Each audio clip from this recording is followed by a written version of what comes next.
So guys, thank you for tuning in. It is time for Talk the Ting with Kim.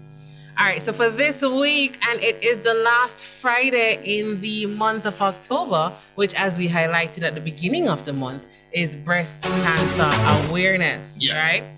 So for this week, we're going to focus on breast cancer prevention, how to reduce your risk. Because though we've been focusing a lot on early detection, I think it's even more important for us to focus on just preventing it altogether if possible, right? As Tori said, make me hurry up and fry up the tin of mackerel. It's not paying any mind, but yes, guys. And as usual, you guys know I love the feedback. I love the communication. So if it is that you have any questions or you want to share your perspective or insights as well, feel free to share it. I learn from you guys just as much as you guys learn from us, all right? So let's get right to it. Breast cancer is the most common cancer among women worldwide. This is something we had covered in the first week, so I hope you guys remember this, right? And guys, as I said, we do have a special giveaway to give away in this segment, so you may want to pay attention. The giveaway may be linked to the content I'm about to share, all right? All right, so breast cancer occurs when some breast cells begin to grow abnormally. These cells divide more rapidly than healthy cells and continue to gather, forming a lump or mass. So this now is like the layman's term of explaining what exactly happened. I know we went a bit in the first week of October to help you to understand more about what cancer is and how it works. But when I found this, I was like, oh, this was even more simple, right? So as we said, breast cancer occurs when some breast cells begin to grow abnormally. These cells divide more rapidly than healthy cells and continue to gather, forming a lump or a mass. So that's how you get that lump that they keep asking you to check for, all right? The cells may spread, and a word that is commonly used for this is metastasize. Exactly. I've always heard the word, right? I knew it meant spread, but never really practiced saying it. So metastasize means spread to the lymph nodes or other parts of the body.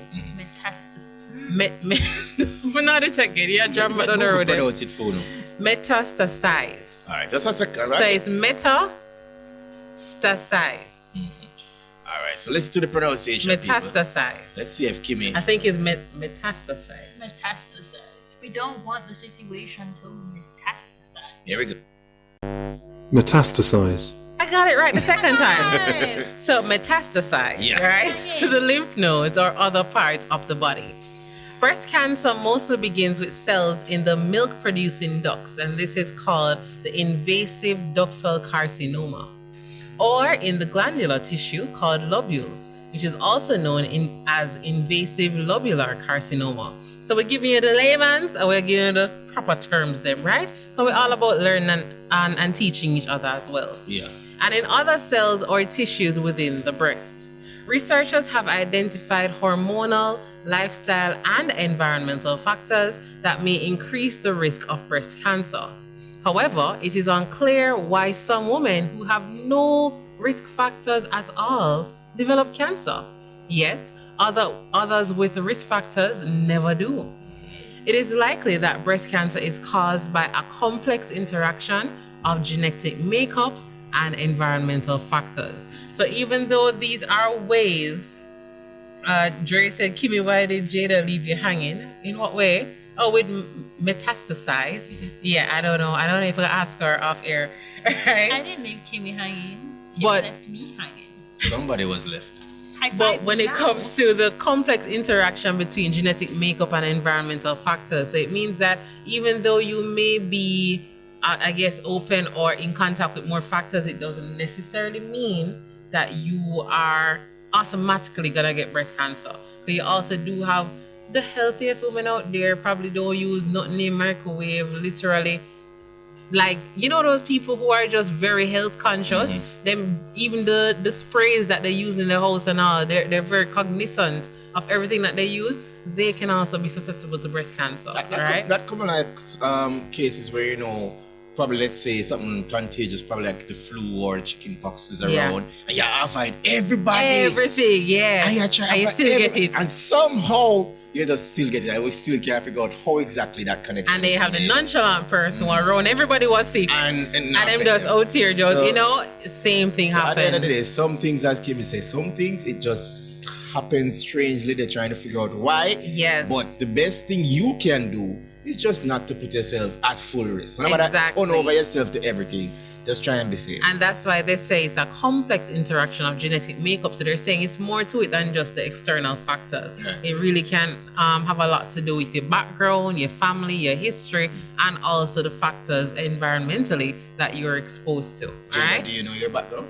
Yeah, actually, my Mhm. my grandmother, it was diabetic, and I think my, can I say this? See? You want to do a little research. No, I don't even. You don't have to share it with us, you know, but just Oh, yeah, ask but it I if you know know. it. Okay. I know it. Okay. Yeah. So yes, it's important to know that that's one of the things that we're going to mention soon, right? But up to half of cancer cases are preventable. Let me say that again. Up to half of cancer cases are preventable, making cancer prevention measures a cost-effective means to reduce cancer incidence and mortality.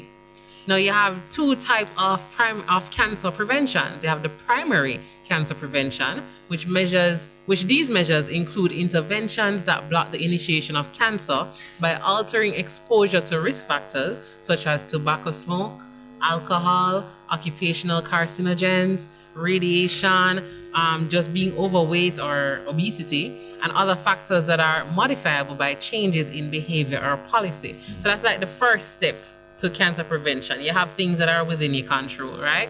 Then you have secondary cancer prevention measures, which relate to detecting cancer early and stopping it from getting worse. It includes screening tests that can identify and treat cancer early in its development, while effective tests for population screening are in place for only a few cancers, right? This is like breast cancer, cervix or cervical. You have lung cancer and colorectal cancer. You know, you have a few screenings for those. The primary and secondary strategies can reduce the cancer burden as well, right? So in other words, you're able to go get the testing and all these things, but if you also put things in place in terms like changing your lifestyle, and then also in the event that you are a victim of cancer, you know, you actually are diagnosed with cancer, early detection is like the second preventative. You can fix it while you're young. And what about like so they don't have a screening process for like prostate cancer? Well, they just listed a few cancers here, right? So there's a few of them. Yeah, man, there's a few of them. But then I know and this is something that I remember speaking to some friends of mine, that you guys need to get, colon cancer checked, and I know also men get your colon checked. Yeah, sorry. Get your colon checked. But I know a lot of men are hesitant to do this, and I remember one of them was saying, "Oh, I know they're finding like a new way to get it done now, which is less invasive, so they're more open to it now." So guys, I'm just saying, it's for your own health. Don't wait until things are detrimental. Don't wait until things are serious, and all of a sudden it's not as invasive when you don't have no control, you don't have no choice. Make sure you act on it when you can. When you look at it like, if it's just a couple hours or a few minutes of discomfort versus your entire life that's being hanging in the balance. You can't just say like that in Nigeria, because one of the most amazing things that many people are even afraid to do is to get an injection, and that's literally. I'm afraid of that. That's literally a second. And I tell you, enough people, they wouldn't get the vaccine because they had to get an injection, and even several medical things. Nobody, me not going to them, gonna juke me. So, Which is fair, but look, as I said, just a few minutes of discomfort versus you knowing that you will be okay, like you know the results, that your life, or you can act on it. You can act on it. It's better. I'm deadly afraid of injections. Well, not deadly, because you no, man, me cry. Listen, crying my is sister different. died. So you're cryingly afraid of injection. No, my sister, you cannot. My sister, injection that kill you. Well, you cannot come near her with a needle. She will cry. She'll tear down the place. You would so seem that's like what you're most people do. So harming sometimes her. people just brave up and go through the process. Yeah, it makes you sense. It's better will make to it know. through. I know there's a whole debate about, I prefer not to know. But you have a better chance of surviving if you do know and you act on it early. So that is what we're encouraging, right? And then even there is, as I said, I think one of the method you mentioned, the screening method, it's actually, they said, where it's basically like they extract some of your blood and they're able to test that. So they don't have to do no inserting of any thing like once upon a time. Right. But that is also a screening method. It's not something that's going to prevent it. It's not something that's going to stop it. It's just a way to take up, note any signature in your blood that would say, okay, this is like a sign. Something is off. Something is happening. Right. So the other things say, you do that, you don't have to do the other test. If they do see that something is off, they will move on to the next test to ensure that it's nothing or it's, Exactly. So we encourage you to get your tests done, but we're focusing particularly on breast cancer awareness. So ladies, we can't say it enough. Go and get checked. And I know there were rules before that, when you're 40 and above or 50 and above, but all those rules have changed, right? Especially because, as they say, it's a complex interaction of even your genetics, right? So some persons are like predestined for it, especially if it is that your family members got it when they were younger as well. You're a bit more susceptible than others. So I would recommend go and get your checks. We're going to get more into that shortly. So breast cancer prevention involves a combination of lifestyle choices, early detection, and risk reduction strategies. While it's not always possible to completely eliminate the risk of breast cancer, there are several steps you can take to reduce your risk. So let's get into the steps. Number one, and this is number one because it's the easiest one, I believe. Once you know what exactly to do, regular breast self-exams. All right. So perform monthly breast self-exams to become familiar with your breast tissue. So ladies, I mean, we exist with them. We aren't as fascinated as the men are, but we need to know ourselves. We can't depend on them to understand it for us. Especially halfway out here single, we can't just wait till the next man coming over life if we know what going with it. No. And you can't just look at a man just saying can. Just exactly, right? So we need to become familiar with our own bodies, right? And I feel like we avoid our bodies for so many reasons. Sometimes it is psychological, because I've literally heard of women that don't look in mirrors. They don't want to see themselves, right? Because in their mind they already feel like, okay, I'm not attractive, all these things are wrong, so they just don't look in mirrors. Self-esteem. And they don't look at anything on their body, and that is detrimental to you, because if you don't know what happened with your body, or you think somebody else are gonna know before you. Know your breast then, ladies. Exactly. So ladies, get familiar with your breasts. So familiar that with the minute something off, you know. The minute something change, you know, right? The minute something feels differently, you will know. So it's important to check yourself regularly so that you can spot any change immediately. Remember to check all parts of your breasts, armpits, and up to your collarbone. Yeah, up to the collarbone too. What? So all of the area, all of this, right? The whole of your chest plate. The whole of that. The whole of your chest plate. And check at least once a month. At least. We never say only. Jada, check in her pocket. We don't know. We don't think stuff like your pocket, Jada. Your pocket different. So check at least once a month, 1 week after your period, after you've passed the age 20. Did you know that? Related to your period to check? No, they're saying the best time to check because bear in mind our body changes during our periods as well, because sometimes your breasts get more tender, bigger, all those things. So they're saying wait till even after 1 week after your period. Once you reach 20, you start them checks there, right? And any changes in size, shape, or texture should be reported to your healthcare provider, right? So ladies, get those self-exams, and if it is that you don't know how to do it, Google is there, TikTok is there. No, it is on TikTok. Doctors are on the TikTok. And if you don't want to use, if you check YouTube and stuff, I'm sure there are people, especially doctors, who create videos like this as well. Yeah. Or you can also seek a healthcare provider and go check them as well. I'm just saying there's avenues. So you can't say you don't know. Cause especially now you have a lot of influencers and people on social media encouraging people, especially for the month of October, and they're telling you what to do. Yeah. Some of them have actually done videos showing you them doing it themselves, right? So not knowing is not an excuse. There are so many avenues now. As Tori say, collarbone, yeah, them say all of the area. I remember say some people have breasts, we call it now, tissue. Yes. Coming from up at the shoulder part. Exactly. And the tissue come down, yeah. So you feel like a kind of muscle there, a muscle. Yes. Yeah. So we learn more and more because I never heard about that before. When I did further research, they're saying even there. So clearly they're probably finding cases where women are, that's actually where it was found, So do those regular breast self-exams. Number 2, clinical breast exams. So these are now the more professional perspective.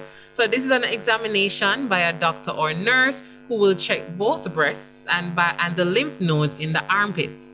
Right? So you need to schedule regular clinical breast exams with your healthcare provider, usually as part of your annual checkup. So that's one of the things, not to sidetrack too far, but we need to do annual checkups. So I did my very first executive profile the other day, and yes guys, my first. Why that I sound did it the other day. Like they make it sound so a job description. an invasive and so executive profile, right? That sounds like a business plan. Right, but they tell you to do one every year. So ladies and gentlemen, I recommend that you start checking on your health. As Jamaicans, I know we feel like tea fix everything. No, tea does not fix everything. Yes. Right? So we need to work on it. So during your annual checkup, you can also have that clinical breast exam. And it's recommended every 3 years between the ages of 20 and 30 and every year after 40. I don't know why them left out the 30 to 40 gap, like everybody between 30 and 40 is so good.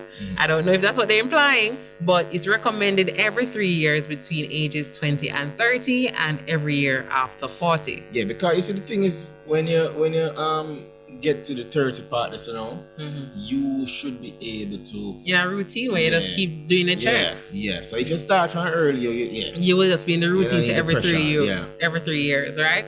And then number 3, mammograms. So I know a lot of ladies are afraid of this because they say it hurts, it's painful, it's uncomfortable, all these things. But as Jada said earlier, a moment of discomfort can save your life, right? I'd prefer, because I've heard about, based on Mrs. Heron last week, Shireen, when she was saying, listen, when she had to have her bags taped to her, the bag for the leak from the boobs and all of that was happening, that she was going through, and that was painful. She was saying, boy, if the car shift too hard, she felt pain. Deal with the moment of discomfort. That is way better compared to if it is that you have to go through cancer, especially at a later stage, right? So the mammograms, you need to follow the recommended guidelines for mammogram screenings, typically starting at age 40 or earlier if you have a family history of breast cancer or other risk factors, right? Now, number 4, know your family history. So this is one of the things that Lionel and Jada mentioned earlier. Yep. You need to know your family history. Find out what going down the line. This doesn't only happen with breast cancer. Any illness in your family at all, you need to be aware of it. So start asking questions. Whether it's your aunt, your uncle, anybody you can get in touch with, ask questions. I'm sure they can even tell you about generations before that you don't know about. Oh, your great-grandfather, they have this, and your great-grandma did this, and your grand-aunt did this. So you need to find out that information so you can know probably what you need to check for first and foremost, right? Because genetics has a lot to do with it. Now, number 5, another way that you can reduce your risk of breast cancer is a healthy diet. Some know no fun no hear that one here because I don't like the food something. I want to believe that food must just taste good. They don't care what you eat, whether it's nutritional or nothing. The food just need to taste good and you're dead. And that is not how it should be. Well, I mean, I know this part where they're always talking about cancer causing this and cancer causing that food and that. So you're saying look out for these stuff, or is it not like general healthy diet? Healthy diet. So it's not about looking for certain foods, but actually what your diet should consist of. So what we need to start doing is to adopt a balanced diet. And this includes plenty of fruits. This includes vegetables. I'm going to call myself out because I don't like vegetables. Fruits. I don't like vegetables, so I actually have to work on it. And whole grains, Some of the we don't like the wheat bread and the oats and the barley. Wheat bread and is a very bad example of whole grains. Oh yeah, let me not use wheat bread, but you get the idea. The whole grain stuff, right? You need to get more of that into your diet. Yeah, that's a Kimmie flaxseed. No, I actually have flaxseed in my oats every morning. So it's called a flaxseed meal, and I include it in my breakfast every morning. Right? I would The have meal. responded differently, but I like him. The meal is the powdered version of flaxseed, and Yeah. they have the actual seeds as well. That is Oh. flaxseed, right? Okay. The meal, it's easier to digest because it just goes right to your system. It's already powdered out. Yeah. But then the seeds, based on my research, sometimes it's not digested by the body So properly. it just So come even right when out. you go to the bathroom, it Yeah. just comes right out. So that's why I go the meal. Powder out the seed, then just knock it up, pop, pop, pop, pop, pop. Exactly, and they're selling them powdered out already. So you can go to the natural stores and want to see flaxseed meal. It's literally just the powdered Or version of flaxseed flaxseed powder. or that. Dre said eat a lot of alkaline foods, right? Alkaline, let me say that. Alkaline. Alkaline What is alkaline foods. food? What do you mean? Well, Vendetta? I soon look. No, but all right. First thing first, because I've heard people say alkaline water, right? I think they have equivalized that to deionized water, right? So, what is the alkaline food now? We will look into that shortly because that's Okay. a question that was not on my presentation. All right. We'll But look I'll into get into that. Now, for the healthy diet as well, limit your intake of red and processed meat. So, red meat, that's the beef Limit and that? the, yeah. What are the good meat then? You limit it's actually less healthy. It takes longer for the body to digest and We no break down. business for that. Just part. like pork as well, they're saying Oh that my it takes days. pork can stay in your body for months, That is weeks good. without being digested. It tastes good, but it's not necessarily healthy. So it says limit your intake of red and processed meat. So even them deli meat sandwich you don't love, What? and the bologna and the turkey. But that's what they put in the healthy circle them sandwich and them at the stuff. deli store. It's not healthy. Processed. Anything processed really tell my is sister not this. very healthy She for buy you. them by the bulk. I used to buy them as Yeah, deli well. meat and the sandwich bologna meats and and all stuff. that stuff. I think some are different, Kim. I can't all of them. Some must be Processed emphasized. meats. So- Processed. Suppose Remember the them key do a different word. process. Remember the key word is processed. So even Yeah. in tin food there, Tin processed. sausage, Kim? Processed. We can't eat Especially nothing. sausage. We can't eat no. Processed Boy, bush. food. That's bush we can eat. This is serious. Well, in the Garden of Eden. you know? They had fruit. We know where the ladies go around there. Alright. But yeah, so we need to limit our red meat and a processed meat intake. Yeah. And then we also need to adopt a high fiber diet, low in saturated fats, and this can definitely help to reduce your risk of breast cancer. Right? So we need to think about what we eat, and this is linked to number 6. We need to maintain a healthy weight. Yeah, so keep Right? the BMI, we mentioned it last time, they have a little Yes. index we can let you know based on your height, What kind your of weight average you're weight supposed to should be, the range. And you have the red, the yellow, and the green. You want to try to stay in the green. If you're in the yellow, you can't work. You on it can't a work. little And bit. if you're not ready, you can still work it though. Yeah. It might take some more work, but guess what? That is Don't the live key. in the red. Yeah. So being overweight or obese is associated with an increased risk of breast cancer. and other things. as With well. more, but yeah, with health overall, being overweight, especially you see the stomach, the belly, what all the way geez, up, Kim. a lot of the diseases and illnesses Abs, is but- because yeah. of the belly or I'll up. kick abs, dance, fitness, a cock. I would need to get rid of that belly before the Christmas. Exactly. So, as I said, with more body fat, your body stores more estrogen, and estrogen stimulates tumor growth. Maintain a healthy weight by being physically active and eating a healthy, balanced diet. Reduce the number of calories you eat each day and slowly increase the amount of exercise. So we've been saying this all year, and I can say this because I literally started talking about this on the first week or the first show since the new year. We need to work on our health. Yeah. Right? I'm a big supporter of this. And on that note, we do have a giveaway surrounding this. So guys, I hope that you're taking notes because there is a giveaway. I hope that you have the 6 tips or at least some of them so far, because I'm going to be asking a question when we get back for a giveaway from, as Lionel just said, Abs Dance Fitness. Oh, we got abs, dance, fitness already. All right, so you have a chance to win a part of the abs, dance, fitness. What's the special Saturday called? This Pink Sat. Saturdays. Yes. Yeah. So listen, they definitely are on board with raising awareness with breast cancer. So they want to give 2, not 1, but 2 lucky winners a free slot in their dance class tomorrow. So ensure that you stay tuned in after the break to know how to be the lucky winner.